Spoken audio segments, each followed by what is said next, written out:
We're back with Heather Aubrey Lloyd on Country Pocket. The new album is Panic Room with a View, and you just heard The Stove. Um, Really interesting one conceptually. Um, Religion, you say, in this one. Yeah, There's a it's great purpose, even if there's no reality to it. and honestly, and again, this goes back to there's multiple lenses. Uh, so what's cool about the stove is I thought it was super. I mean, I wanted to do it the way I wanted to do it, um, because it was this hymn I had written for myself, and it takes place, from inside like a big metal stove, and so it's got a little bit of verb on it, but it's very odd. I've had more people come to me and say like that was the song, that was the one on the album that really leveled them. And considering how odd it was, I thought, okay. Again, origin for that song is a very weird place. So I grew up on Grimm's fairy tales, and there's a Grimm's fairy tale called the Goose Girl. Oh, hold on, wait, I'm probably sitting next to the book. Hold, please, I shall Oh return boy. in 5 seconds once I grab this off a shelf somewhere without knocking anything over. This Totally is not gonna. probably the first time in the history of the show one of the guests just bolted on me. No, I'm here. I didn't even go far. Okay. Visual aids. It's, people. This will make people come and watch the video version. Here. Yes, Okay. just a So reminder, to people on the radio, there is a YouTube channel. here you go. There Here's some is. ASMR. If you like books. Oh boy. Okay. Um. Okay. So the Goose Girl is this story that I grew up on, in which a princess traveling with a lady in waiting. The lady in waiting realizes that when they're going, off to this distant country for her to get married, like no one there knows what she looks like. So she, attacks her on the road and basically says, "Change clothes with me, and you tell anyone ever you're dead." And so she makes her a servant in the palace. She makes them cut off her favorite horse's head because, of course, Grimm's fairy tales. Um, so but all is not right, and people are starting to suspect something's up. And so the king basically pulls this girl aside and says, "Why don't you tell me what's really going on?" And she's like, "Can't. She'll kill me. Someone will kill me."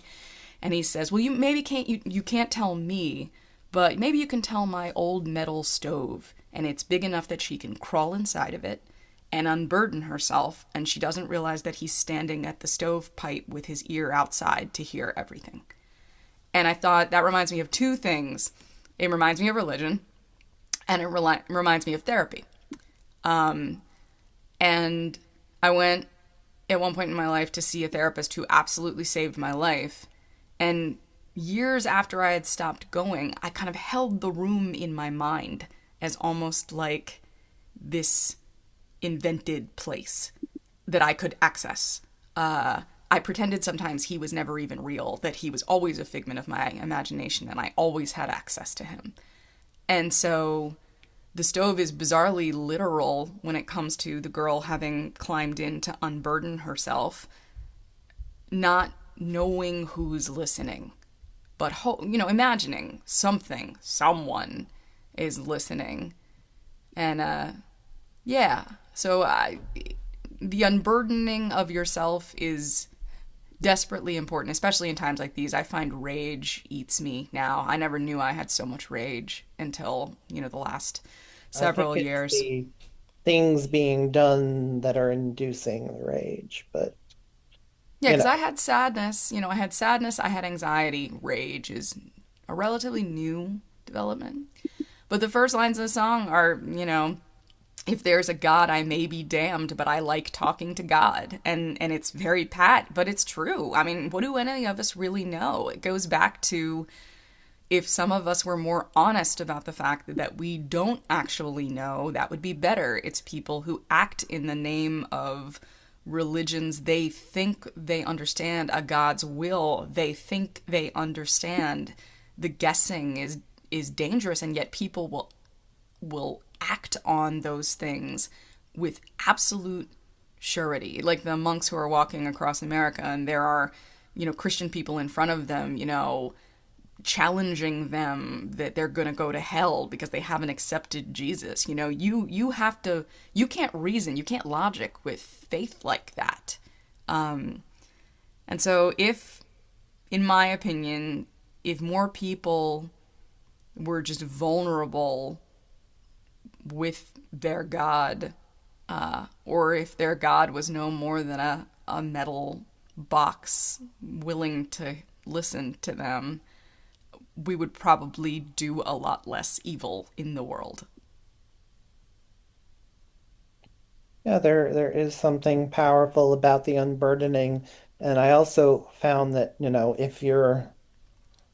if you're putting your faith in something so blindly, like giving yourself over to God, even if you aren't sure what's going on, whether your fate will be heaven, hell, or nothing, then there must be some inherent worth to hope, even if that isn't so rational. I like that. I like that a lot. So, um, being locked up in the stove, do you feel as though there's some kind of metaphor or symbolism in there? Sort of being in some kind of pressure cooker. I hadn't thought about it quite that way. There's a line, another extremely odd one. A buddy of mine's always said the lyrics to that song are gnarly. About I'm the fire lit inside when I tell him all my suffering.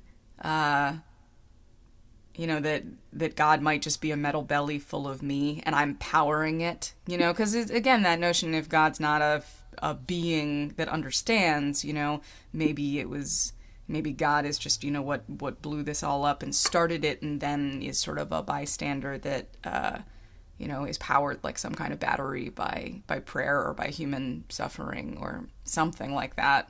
Um, it's sort of this idea of, I mean, the stove in this case, and especially where it falls on the album, in the vinyl version, it is the end of side one. It is the notion of this deeply vulnerable moment at the heart of pandemic before you flip over, and side two is slightly more optimistic, and there's love songs, and there's defiance in the face of destruction and things of that nature.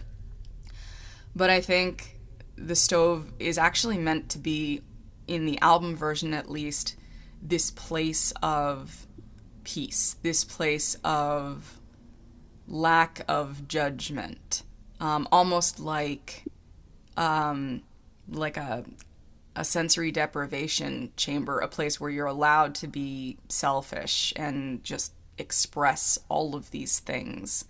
Um, because I am a weirdo, yeah, maybe in some way that powers some greater machine when we let that stuff out. It would be strange. I mean, yeah, now my brain is building some kind of like sci-fi show where the God battery is powered on human suffering, and that's weird. But people would watch it. So yeah, the line at the end of the song that says, you know, that mercy is uncertain here, but how the world it burns us. I mean, we're just, I think, especially right now, any of us are just looking for some place where there's peace, even if the peace is momentary. And so if the stove represents where mercy is uncertain, but it's some kind of shielding from the world. So oddly enough, probably less pressure cooker and more like, deprivation chamber. Interesting. On that second half, I obviously the half I was a little less drawn to. Um, you you do offer up one more thing that I feel like really fits in with the just somehow chugging along with some kind of hope, and that is on hum when you're talking about just sometimes you don't have everything in you, but you find a way to hum along. Yeah, Uh, and I'm sneaky. I mean, I do believe in album work. I believe in thematic consistency, and so that notion actually comes up in other places. Because in the last track, there's a line about still hum if we can't sing, and so yeah, it's this notion of what you have to give is enough. And it's funny because it's tucked in it's the medicine tucked in the peanut butter package of a love song. And the love song came from a really bizarre place. I didn't write it for anybody. I wrote it based on a prompt, and it was a one-word prompt at that. The prompt was kazoo, and I started thinking about how simple it is to play a kazoo. Basically, anybody can do it as long as you can hum, and that I had dated a lot of people who I think on some level wanted to date a songwriter because they wanted songs written about them, except you don't get to pick which ones you get, and I promise you won't get the ones you want, you know? It's not, you brought me flowers that one time and I have immortalized your gesture eternally. It's you said that one mean thing and I will now sing that song every night in every state I can, and people in Michigan know you're mean, So it's like, beware. Um, so Hum was really written about this idea like, what if you don't have talent? What if you can't sing? What if you can't play guitar? What if you don't write great words? Does that devalue your love? Does that devalue the depth of your feeling for somebody? If you're not a grand gesture person, does that mean you actually love somebody less? And so it was the simplicity of this is this one thing that all people basically have access to, even that there's something that indicates your satisfaction. And so it is as simple as that. But I think packaged on that back half with the companion of, we hum if we can't sing, that it's like we crawl if we can't walk. And it's emotionally, it's in our relationships, it's physically, it's all of it. yeah. So yeah, some days I guess I will be completely honest. There's not much more I can do than find some kind of media, some other person, something that does have the hope and the positivity. And even if I just listen to it, that's about as much as I got in me, but it's something, right? Absolutely. It's something. So I like to end the show by having the artist pick a track. You sort of picked one already, Okay. but I'd like you to pick one. You talk about writing hymns for yourself. Uh, a hymn that someone else wrote that you've adopted. Oh, okay. I there you said it, and now I'm like, oh, yep, that's it. Justin Farren, Farren, who may be the best writer among the folk community at this time, has a song called Eyes Be Healed. I heard it live the first time I ever heard it, and this is what I mean about a song like attacking some piece of you, getting in through a crack you didn't even know was there. And the song is what I've learned is a true story, at least true enough, about a kid who doesn't see particularly well, who's the son of a preacher and a sort of fire and brimstone, speaking in tongues preacher at that, who one night when he's preaching at the pulpit and can't figure out what to do, calls his own child to the altar and says, "Eyes be healed." And the kid doesn't know what to do. And so he says, "Hallelujah." And the rest of the song is